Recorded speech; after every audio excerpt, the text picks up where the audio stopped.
أهلا بيكم. كلنا عايشين في مكان صغير قوي جوه محيط كوني ضخم. المكان ده هو مجموعتنا الشمسية. النهاردة يلا بينا ناخد جولة سريعة كده في الحي بتاعنا ونشوف فيه إيه. طيب عشان نبدأ صح لازم نعرف مين صاحب المكان. بصوا كده، مجموعتنا الشمسية دي كلها على بعضها عبارة عن الشمس وشوية حاجات صغيرة بتلف حواليها. أنا بتكلم بجد، الشمس لوحدها واخدة أكتر من 99% من الكتلة كلها. يعني كل الكواكب والأقمار وكل حاجة تانية نعرفها، كل ده يدوب فتافيت أقل من 0.2%. وفكرة إن الشمس هي الكل في الكل دي غيرت نظرتنا للكون كله تماماً. تخيلوا، البشر فضلوا لأكتر من 1500 سنة فاهمين الموضوع غلط خالص. كانوا فاكرين إن الأرض بتاعتنا هي السنتر، هي مركز الكون كله، وكل حاجة بتلف حوالينا. ده كان نموذج بطلميوس، لغاية ما جه واحد اسمه كوبرنيكوس وقلب الترابيزة حرفياً وقال يا جماعة لأ، إحنا اللي بنلف حوالين الشمس. وطبعاً الفكرة دي كانت صادمة وأخدت وقت طويل قوي عشان الناس تتقبلها. بعد كوبرنيكوس جه كيبلر واكتشف إن المدارات دي مش دواير مثالية، لأ دي بيضاوية شوية. وبعده جه نيوتن وفسر الليلة دي كلها بقانون واحد، الجاذبية. كل اكتشاف كان بيبني على اللي قبله عشان نوصل للصورة اللي شايفينها النهاردة. يلا بينا بقى نبدأ جولتنا الفعلية. هنبدأ بالكواكب اللي جوه جيراننا الصغيرين اللي طبيعتهم صخرية. وأول محطة هي عطارد. ده أصغر كوكب في المجموعة كلها وأسرع واحد، بيلف لفته حوالين الشمس في 80 يوم بس. يعني السنة هناك يدوب 3 شهور من بتوعنا. بس الحياة هناك مستحيلة لأنه ما عندوش غلاف جوي يحميه، فالنهار حرارته بتوصل ل 430 درجة وبالليل بتنزل ل 170 تحت الصفر. عالم متطرف جدا.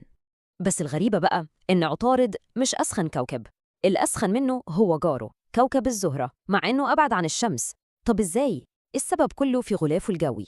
غلاف الزهرة كثيف جدا ومليان بغازات بتحبس الحرارة، فبيعمل ظاهرة احتباس حراري خرجت عن السيطرة. درجة الحرارة هناك ثابتة عند 460 درجة مئوية، يعني حرارتها كافية تسيح معدن الرصاص.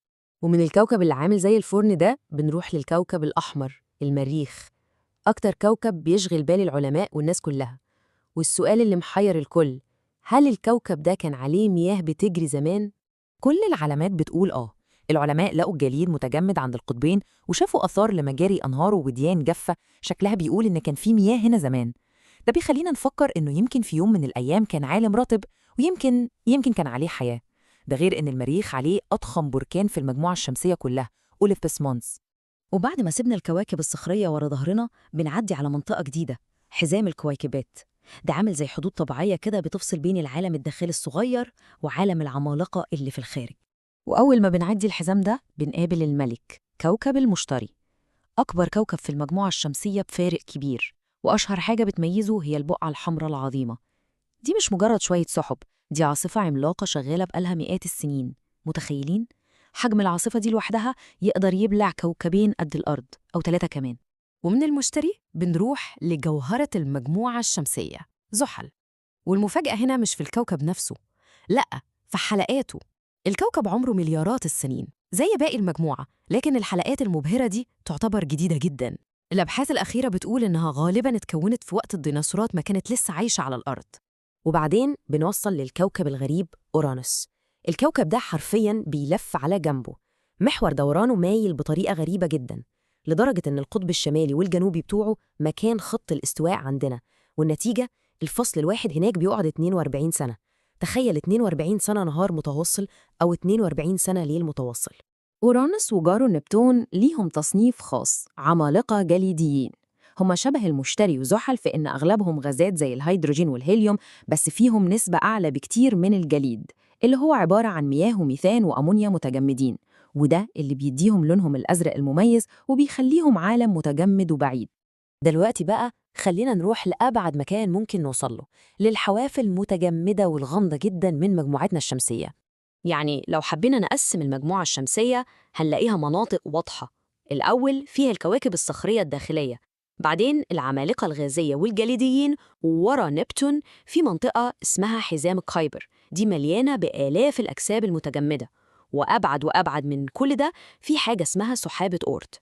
سحابة أورت دي لسه مجرد نظرية، محدش شافها بشكل مباشر، بس العلماء بيعتقدوا إنها زي قشرة كورة ضخمة من التلج والصخور بتحاوط المجموعة الشمسية كلها، وهي دي اللي تعتبر الحدود الحقيقية لبيتنا اللي بتفصلنا عن الفضاء الشاسع اللي بين النجوم. طيب، بعد ما لفينا اللفة دي كلها مهم نرجع ونتكلم عن الحجم الحقيقي للمكان ده، لأن الحقيقة الموضوع كله متعلق بالمنظور اللي بنبص منه. كل الخرائط اللي بنشوفها للمجموعة الشمسية في الكتب أو على الإنترنت ممكن نقول إنها كذبة. مش كذبة عشان تضللنا، بس كذبة عشان تبسط الموضوع. بترسلك الكواكب جنب بعض عشان الصورة تكفي في صفحة واحدة، لكن الحقيقة مختلفة تماماً. وهنا بقى الصدمة الحقيقية اللي بتوضح الفراغ ده. عارفين المسافة بيننا وبين القمر؟ أقرب جار لينا حوالي 380 ألف كيلومتر. طب اسمعوا دي، المسافة دي لوحدها واسعة كفاية إننا نحط فيها كل الكواكب التانية: عطارد، الزهرة، المريخ، المشتري، زحل، أورانوس ونبتون، كلهم جنب بعض. ومش بس كده، هيفضل في مكان فاضي كمان. متخيلين الفراغ؟ طب عشان نبسطها أكتر، تعالوا نتخيل إن الأرض دي حجمها قد حبة البسلة. لو الأرض حبة بسلة، يبقى المشتري العملاق حجمه هيبقى قد البرقوقة، بس هتبقى على بعد 300 متر مننا. أما بلوتو الكوكب القزم اللي في الآخر هيبقى على بعد 2 كيلو ونص. الأرقام دي بتورينا إن المسافات في الفضاء بتزيد بشكل خرافي. يعني المسافة للشمس حوالي 150 مليون كيلومتر، أما المسافة لأبعد كوكب نبتون فهي 4 مليار و500 مليون كيلومتر. دي مسافة أكبر من المسافة للشمس 30 مرة. أرقام عقلنا مش بيعرف يستوعبها بسهولة. ومن هناك، من عند حافة المجموعة الشمسية، لو بصينا على بيتنا هنلاقي الشمس بتاعتنا، النجم العملاق ده اللي هو مصدر حياتنا كلها، هيبان مجرد نقطة نور صغيرة جدا في السماء، زي راس الدبوس بالظبط.